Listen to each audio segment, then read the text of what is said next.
So hello guys, welcome back to my YouTube channel money with Manish. So आज हम discuss करने वाले हैं कि रेजिस्टेंस और सपोर्ट क्या होता है। कि मार्केट में जो जो लोग बनाते हैं कि ये एक रेजिस्टेंस हो गया, ये एक सपोर्ट हो गया, क्या होता है। तो आपको बेसिक टर्म में बताऊं कि रेजिस्टेंस होता है जहां पर लोग सेल करना चाहते हैं, सपोर्ट वो होता है जहां पर लोग बाय करना चाहते हैं। तो आपको मैं सीधे, अगर मैं अच्छी तरीके से समझाना चाहूँ तो आपको मैं सीधे ले चलता हूँ स्क्रीन की तरफ। तो पहले कर देते हैं screen recording start. Wait a second,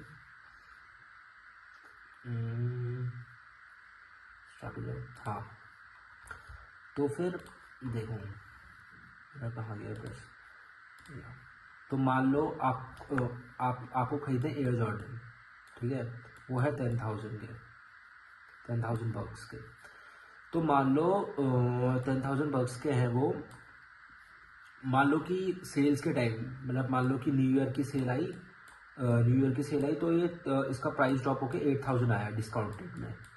तो 8,000 आपको लगता है कि 8,000 इस जूते के लिए 8,000 मतलब बहुत ही, मतलब ये जूता 20,000 के मुकाबले 8,000 2,000 में डिस्काउंट मिल रहा है, और जबकि इसकी वैल्यू है 2,000 के बराबर तक, ठीक है। जबकि इसकी वैल्यू है 20,000 जाने की, पर इसकी अभी इसको डिस्काउंटेड रेट में मिल रहा है 8,000। तो आप लोग बाय करो, ऐसे ही 100 लोग और सोचोगे। तो मान लो इसका 10,000 ये था रजिस्ट्रेशन लेवल से गिरा है सपोर्ट पे, ठीक है। ये गिरा सपोर्ट के यहाँ पर आया 10,000 से, ठीक है। 10,000 से ये आया 8,000, ये आपका शूज, ठीक है, डिस्काउंटेड रेट में।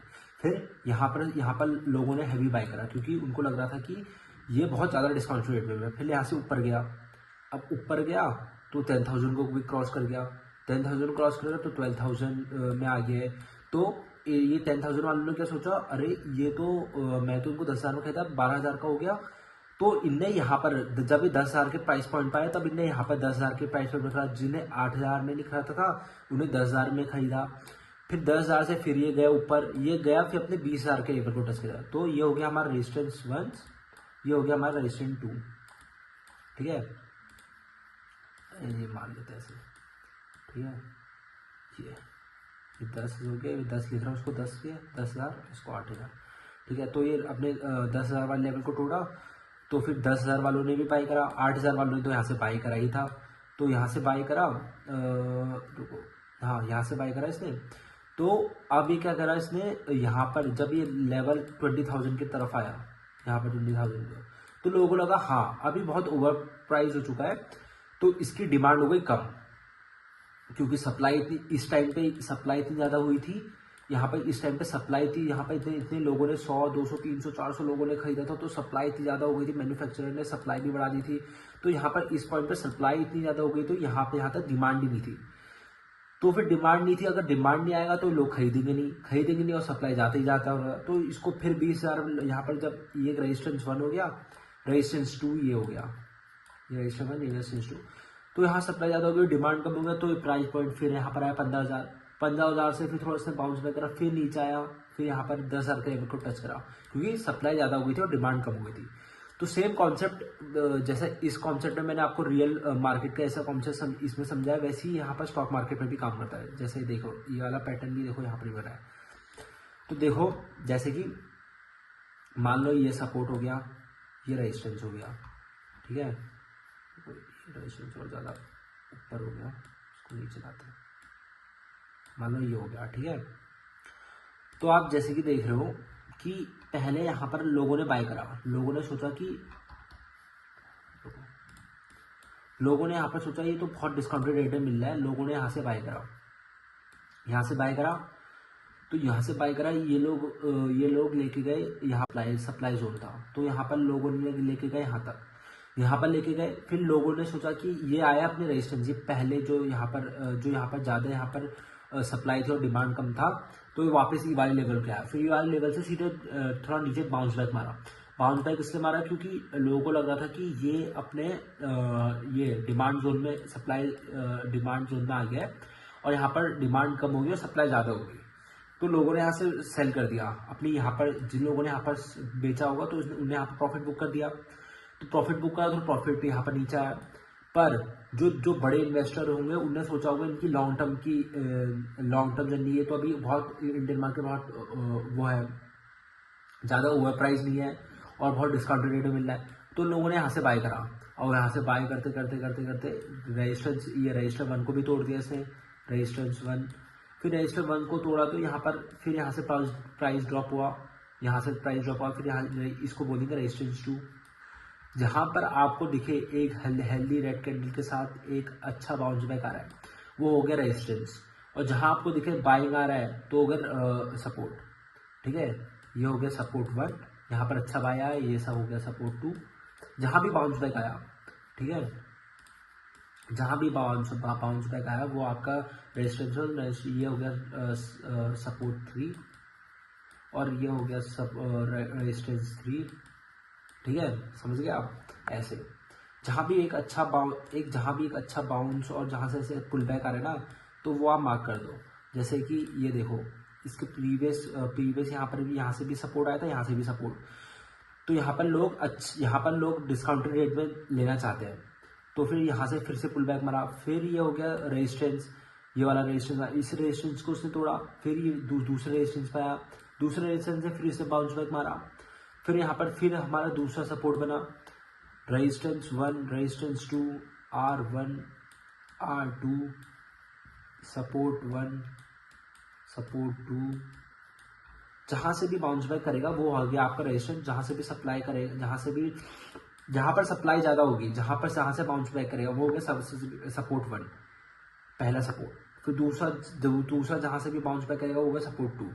जहाँ से, जैसे मैंने आपको यहाँ पर रियल एग्जांपल समझाया था, जहाँ पर डिमांड ज़्यादा थी, सप्लाई कम थी, और डिमांड ज़्यादा, तो वही कॉन्सेप्ट यहाँ पर डिमांड ज़्यादा थी, यहाँ पर लोगों को लगा था डिस्काउंटेड रेट में मिलेगा तो लोगों ने खरीद दिया। यहाँ पर लोगों ने देख रहा है कि इसका बहुत ओवर प्राइस हो गया, यहाँ से हमें बाई नहीं करना चाहिए, यहाँ से हमें तो प्रॉफिट बुक करना चाहिए, वो हो गया रेजिस्टेंस। समझ रहे हो, वही मार्केट कम होता है।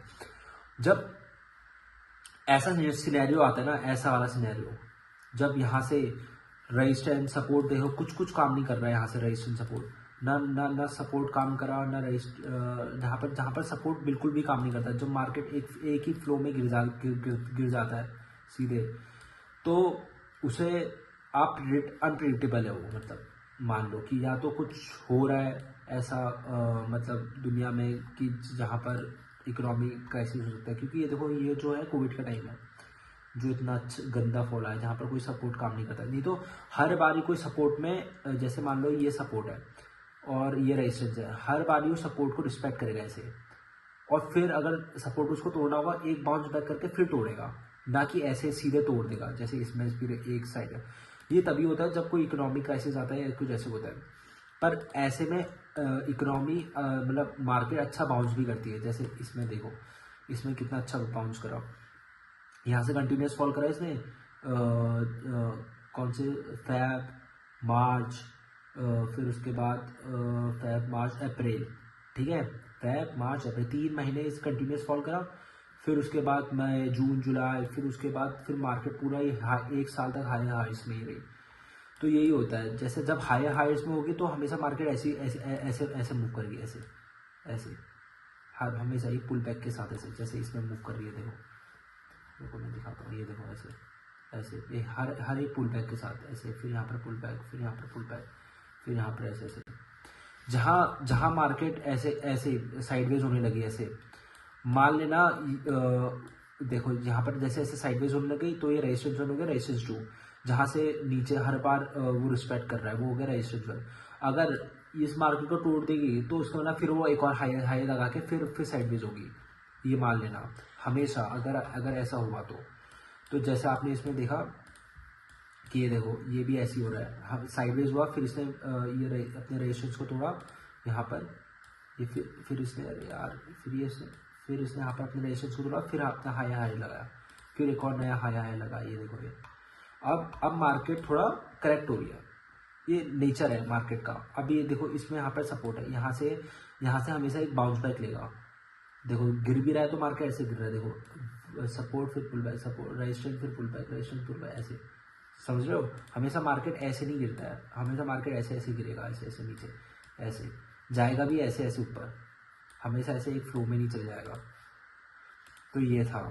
तो आपको पता चल गया होगा कि रेजिस्टेंस और सपोर्ट कैसे बनाता है, कि जैसे कि जहाँ से भी मार्केट नीचे गिरी वो रेजिस्टेंस, जहाँ से भी मार्केट ऊपर उठी वो सपोर्ट। हमेशा सपोर्ट डिमांड जोन पे ही बनता है, जहाँ पर ज़्यादा डिमांड होगी। जैसे कि मान लो ये कैंडल है ऐसे ऐसे ऐसे, तो यहाँ पर डिमांड ज़्यादा है तो ये रिस्पेक्ट कर रहा है सपोर्ट की। जहाँ से रेजिस्टेंस को ब्रेक कर देगा इसका मतलब बायर प्रेशर ज़्यादा है, जहाँ पर भी ये सपोर्ट को ब्रेक कर देगा इसका मतलब सेलर प्रेशर ज़्यादा है। समझे? मान लो कि इसने ये सपोर्ट को ब्रेक कर दिया, इसका मतलब सेलर प्रेशर ज़्यादा है। और मान लो कि इसने ऐसे रेजिस्टेंस को ब्रेक कर दिया, इसका मतलब बायर्स का प्रेशर ज़्यादा है। समझ रहे हो? रेजिस्टेंस सपोर्ट हमेशा ऐसे बनता है। जैसे कि मान लो ये अपने एक हाई लगाया, फिर हाई से नीचे गिरा तो ये हो गया रेजिस्टेंस 1, फिर इसने दूसरा हाई लगाया, फिर उससे यहाँ से नीचे गिरा, ये होगा रेजिस्टेंस 2, फिर इसने तीसरा हाई लगाया, ये होगा रेजिस्टेंस 3। सपोर्ट कैसे बनता है? एक सपोर्ट ये हो गया जहाँ से बाउंस बैक करा, सपोर्ट 1, फिर ये सपोर्ट को तोड़ के फिर वहाँ से बाउंस बैक करा, सपोर्ट 2, फिर ये सपोर्ट को तोड़ के यहाँ से इसने बाउंस बैक करा, सपोर्ट 3, ऐसे बनता है। समझे? रेजिस्टेंस सपोर्ट हमेशा तोड़ के बनता है। अगर एक रेजिस्टेंस को तोड़ा फिर दूसरे सपोर्ट से ऐसे बाउंस बैक लिया तो वो हो गया सपोर्ट 1, फिर दूसरे रेजिस्टेंस को तोड़ा और फिर से वहाँ से बाउंस बैक लिया, वो हो गया सपोर्ट 2, ऐसे होता है। और वैसे रेजिस्टेंस का होता है, फिर पहले रेजिस्टेंस को तोड़ा तो फिर उसके बाद फिर बाउंस बैक करा, फिर उसके बाद फिर तोड़ा, फिर उसके बाद रेजिस्टेंस 2, रेजिस्टेंस 1, ठीक है, फिर उसका फिर बाउंस बैक करा, फिर रेजिस्टेंस 2 को तोड़ा, फिर वहाँ पर एक और नया बन जाएगा रेजिस्टेंस 3, ठीक है। ऐसे होता है, हमेशा मार्केट ऐसे वर्क करती है, हमेशा मार्केट ऐसे सीधी नहीं जाएगी, ऐसे सीधी नीचे नहीं गिरेगी, हमेशा ऐसे करके नीचे गिरेगी। तो आप समझ गए हो ना कि जो मैंने समझाया। तो यही था आज के लिए, होपफुली आपको समझ में आया होगा। Thank you guys for watching, please hit the like button और subscribe my YouTube channel. Thank you.